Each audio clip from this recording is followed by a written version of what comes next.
subjective. Voici ce que Kant y écrit.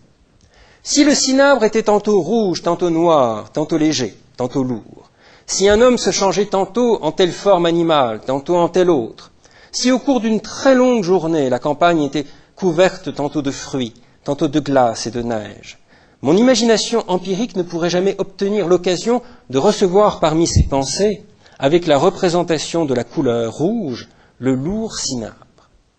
Donc, si les objets changeaient incessamment de forme, tantôt, balde, bientôt, rapidement, en fait, je ne pourrais jamais accéder à quelque chose comme une constance physique, l'association du lourd cinabre avec le rouge.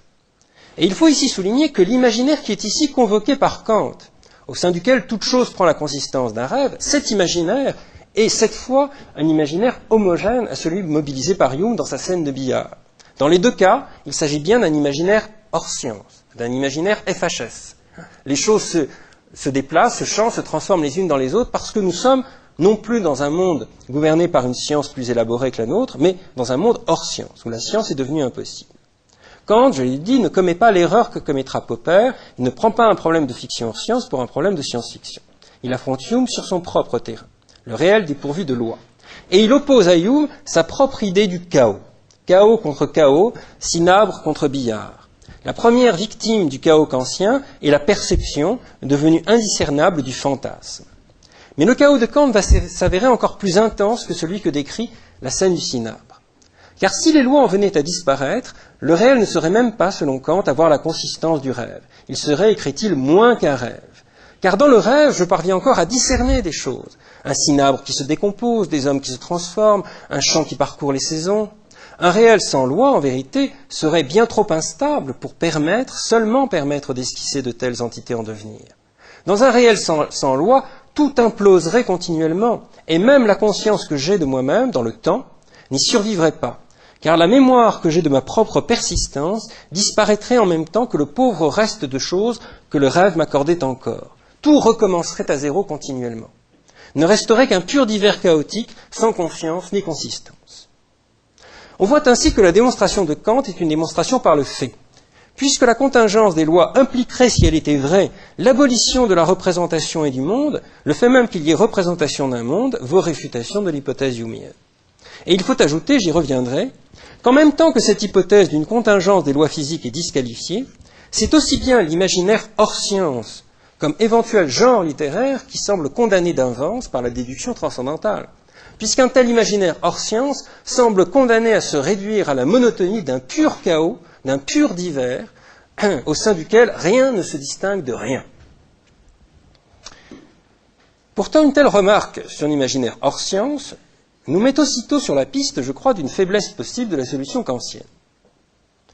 En effet, qu'est-ce qui nous empêche, après tout, d'imaginer des mondes hors science beaucoup plus stables et par là même beaucoup plus intéressants que ceux décrits par Kant dans la déduction transcendantale?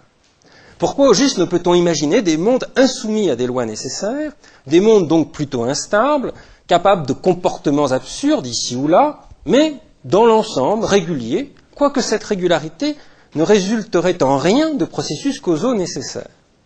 Autrement dit, qu'est-ce qui permet à Kant d'exclure la possibilité qu'existent des mondes de fait réguliers, mais sans que cette régularité procède de lois nécessaires? Pourquoi un monde sans loi devrait-il à coup sûr être frénétiquement inconstant? Kant nous dit, si notre monde n'obéissait à aucune loi nécessaire, rien ne subsisterait du monde. Mais on a envie de lui répondre, un monde qui n'obéit à aucune loi n'a aucune raison d'être chaotique, plutôt qu'ordonné. Il doit pouvoir être indifféremment l'un ou l'autre, puisque précisément on ne peut rien lui imposer. Il me semble au fond que Kant fait ici jouer une loi implicite, qui lui permet d'affirmer l'identité entre un monde sans loi nécessaire et le chaos radical qu'il décrit. Et cette loi, c'est une loi probabiliste. Kant, manifestement, fait le raisonnement implicite suivant. Si un monde était dépourvu de loi, si la moindre de ses parcelles pouvait se comporter indifféremment de n'importe quelle manière à tout moment, ce serait un hasard extraordinaire qu'il parvienne à composer un ordre global et durable, à l'exemple de la nature qui nous fait face. Mais si tel était le raisonnement implicite de Kant, il serait aisé de lui répliquer qu'un monde n'obéissant à aucune loi n'a aucune raison d'obéir à une loi probabiliste ou statistique quelle qu'elle soit.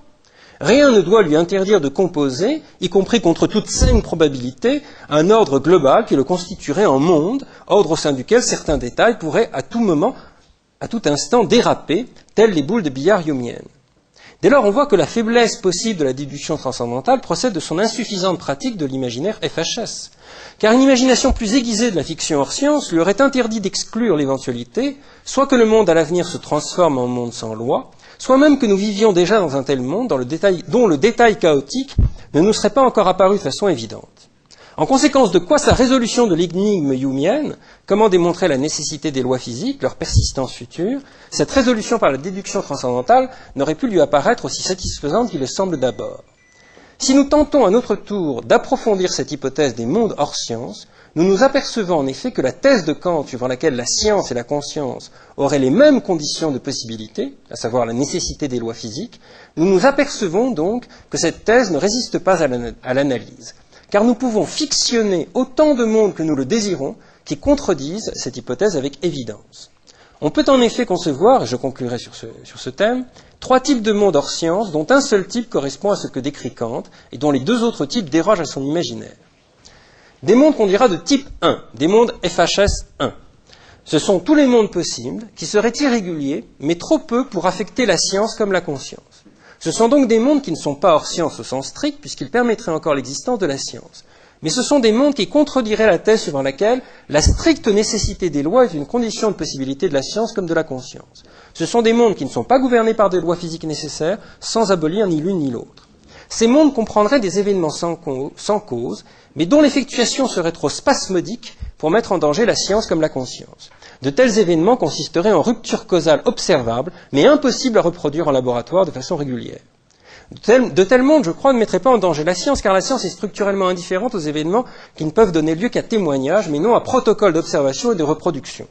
Si dans ce monde, FHS 1, un homme disait avoir vu les billes de billard de son salon faire n'importe quoi durant 2 bonnes minutes, les hommes de science n'auraient rien à en dire, et cela non pas parce qu'ils mettraient nécessairement en doute la bonne foi du spectateur, non pas même parce qu'ils le supposeraient fou ou victime d'une hallucination, mais simplement parce que la science ne peut rien faire des événements dont l'observation n'obéit pas à une procédure qui en assure la reproductibilité. Même si les témoignages se multipliaient concernant des événements physiquement invraisemblables, et même si l'on supposait un monde où ces événements n'auraient bien été physiquement absurdes, la science expérimentale n'en aurait littéralement que faire, et ne serait même pas mise en danger puisque son domaine propre, les expériences reproductibles, demeurerait inentamé par ce type de chaos. Pour la science, tout phénomène spasmodiquement sans cause est soit inexistant, soit sans cause encore attestable, donc sans conséquence pour son existence propre. Quant à la conscience, on ne voit pas en quoi elle périrait davantage. Le rêve, l'hallucination continueraient d'exister, et d'exister en tant que distinct des perceptions effectives où des phénomènes absurdes se produiraient soudain. Certes, chaque témoin d'un événement sans cause serait en droit de se demander s'il n'a pas rêvé ou halluciné, mais il aurait des raisons précises de considérer que ce n'est pas le cas. Car dans ce type de monde, très largement régulier, il pourrait considérer que le contexte de l'événement n'est pas identique à celui du rêve. Il ne dormait pas, il ne s'est pas senti s'éveiller à la suite de l'observation, etc. Ni à celui de l'hallucination. Dans ce monde, l'hallucination serait liée à certaines pathologies répertoriables. Plus encore, il pourrait faire appel en certains cas aux critères sûrs de l'intersubjectivité, car il se pourrait que ces événements se produisent devant une multitude de témoins, dès lors garants les uns pour les autres de n'avoir pas rêvé.